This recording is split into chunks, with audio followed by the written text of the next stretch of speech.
কোনো একদিন সকালের ব্রেকফাস্টে ইডলি বা ধোসা হলে মন্দ হয় না, আর যদি সেটা বাড়ির তৈরি হয়। তাই ভাবলাম আজকে কেননা ইডলি বানানো যাক আর রেসিপিটাও তোমাদের সঙ্গে শেয়ার করা যাক। তার জন্য প্রথমেই দেখো আমি কিছুটা পরিমাণে বিউলির ডাল আর গোবিন্দভোগ চাল ভিজিয়ে রেখেছিলাম ওভারনাইটের জন্য।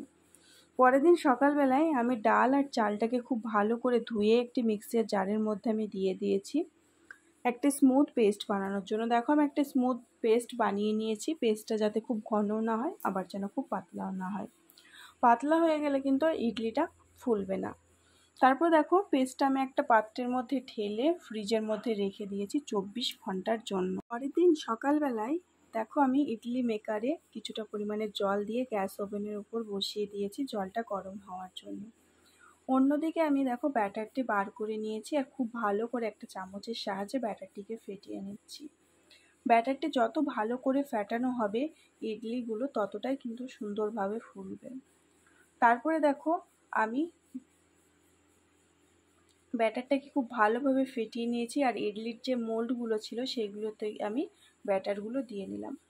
প্রত্যেকটা মোল্ডে আমি সমানভাবে ব্যাটারগুলো দিয়ে নিলাম। তারপরে দেখো অন্যদিকে জলটা গরম হয়ে গেছে আর যে ব্যাটারগুলো আমি মোল্ডের মধ্যে দিয়ে রেখেছিলাম মোল্ডটা আমি এবার এই গরম জলের মধ্যে এটা বসিয়ে দিলাম। তারপরে আমি ঢাকনি লাগিয়ে দেব।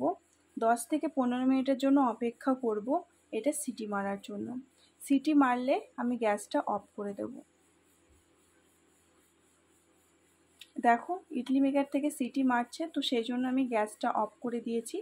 আর তারপরে আমি এই মোল্ডটা নামিয়ে নিলাম গরম জল থেকে। তারপর ঠান্ডা হয়ে গেলে আমি একটা ছুরির সাহায্যে চারিদিকগুলো হালকা হাতে কেটে নিলাম। তারপর দেখো